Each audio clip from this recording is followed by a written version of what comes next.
Hello students, I hope आप सब लोग अच्छे होंगे। आज हम एक नए चैप्टर के कंसेप्ट के बारे में पढ़ेंगे जो कि आपका एक्सपोनेंट एंड पावर्स। आज हम इस चैप्टर के बारे में पढ़ेंगे। तो इसमें बच्चे कंफ्यूज हो जाते हैं कि एक्सपोनेंट किसे कहते हैं एंड पावर किसे कहते हैं। तो मैं आपको इजी लैंग्वेज में समझाने की कोशिश करूँगा कि एक्सपोनेंट किसे कहते हैं एंड पावर किसे कहते हैं। तो स्टार्ट करते हैं। तो मान लीजिए कि मैंने एक नंबर लिखा है 2⁻3। तो यहाँ पर दो नंबर दिए गए हैं, ठीक है। तो हम उसको एक एक करके समझने की कोशिश करते हैं। ये जो 2 है ये आपका बेस कहलाएगा। जो यहाँ पर आपका 3 है ये क्या कहलाएगा? एक्सपोनेंट कहलाएगा, ठीक है। और ये दोनों मिलके आपका क्या कहलाएंगे? पावर। और इस पूरी की पूरी को हम क्या कहते हैं? पावर कहते हैं। या इसकी जो एंड वैल्यू है, यानी कि इसकी एंड वैल्यू क्या होगी? 2 × 2 × 2 8। इस एंड वैल्यू को भी हम पावर कह देते हैं। कुछ लॉ ऑफ एक्सपोनेंट पढ़ते हैं और उसके रीजंस जानने की कोशिश करते हैं। लॉ ऑफ एक्सपोनेंट्स, हम लॉ ऑफ एक्सपोनेंट्स पढ़ेंगे और उसके रीजन जानने की कोशिश करेंगे कि क्यों ये कैसे ये लॉज बने हैं। पहला लॉ है आपका, अगर a⁻m होगा इनटू a⁻n होगा तो आपका पावर जो है ऐड हो जाएगी। यानी कि आपका जब बेस सेम होंगे एंड वो मल्टीप्लाई करेंगे तो पावर ऐड हो जाती है।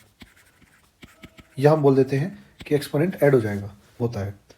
तो मैं मान लेता हूं कि एक नंबर है 2⁻3 है इंटू 2⁻2 है। तो मैं पहले इसे ओपन कर लेता हूं। तो मैं जब इसे ओपन करूंगा तो कैसे लिखूंगा? 2 × 2 × 2। और जब मैं इसे ओपन करूंगा तो मैं कैसे लिखूंगा? 2 × 2। और बीच में मल्टीप्लिकेशन का साइन है, यानी कि यहाँ पर 2 कितनी बार मल्टीप्लाई हो रहा है? 1 2 3 4 5। तो मैं इसे लिखता हूँ 2⁻5। तो अब आप एक चीज़ नोटिस करना कि ये हुआ कैसे? 2⁻5 कैसे आया? जब मैंने 3 और 2 को मैं जोड़ दूंगा तो मेरे पास क्या आ जाएगा? इन दोनों को मैं जोड़ दूंगा तो मेरे पास क्या आ जाएगा? 2⁻5 आ जाएगा। यानी कि आपके जो बेस हैं वो सेम बेस आपस में मल्टीप्लाई होंगे तो पावर ऐड हो जाती है। और मल्टीप्लिकेशन का मतलब ही होता है आपका रिपीटेड एडिशन। अब हम नेक्स्ट लॉ ऑफ एक्सपोनेंट के बारे में पढ़ेंगे। दूसरा लॉ ऑफ एक्सपोनेंट है आपका a⁻m डिवाइड बाय a⁻n। इसका मतलब है जब बेस सेम होंगे और वो डिवाइड हो रहे होंगे तो पावर सब्ट्रैक्ट हो जाती है।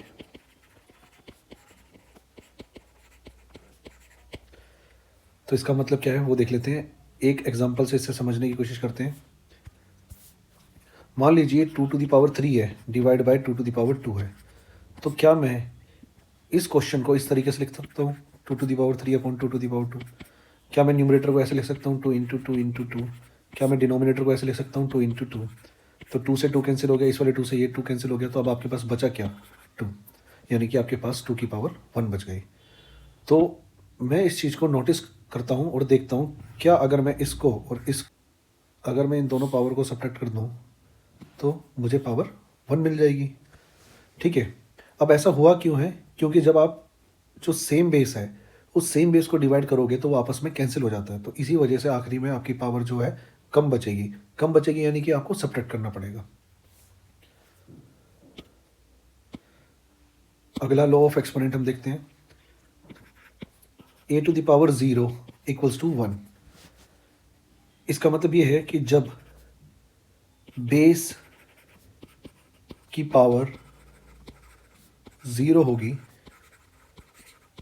तो हमेशा आंसर 1 आएगा।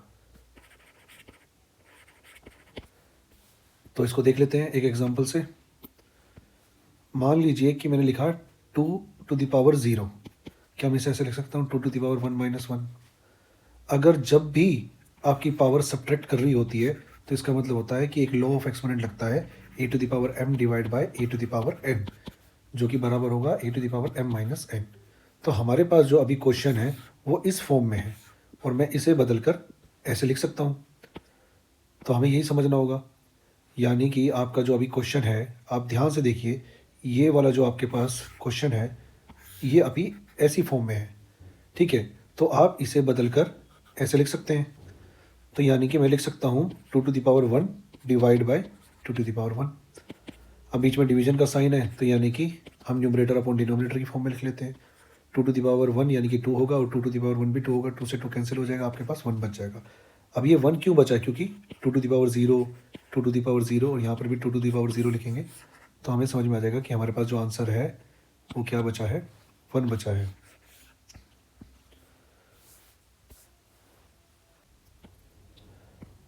अगर a⁻−1 होगा तो हमारा बेस रेसिप्रोकल हो जाएगा।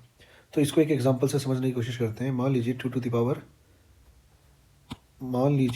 कि 2 की पावर क्या है, -1 है। क्या मैं इसे इस -1 को ऐसे लिख सकता हूँ 2⁻1 - 2।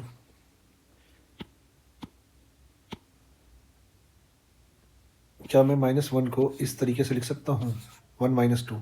तो हाँ, मैं लिख सकता हूँ। तो हम आगे सॉल्व करते हैं 2⁻−1।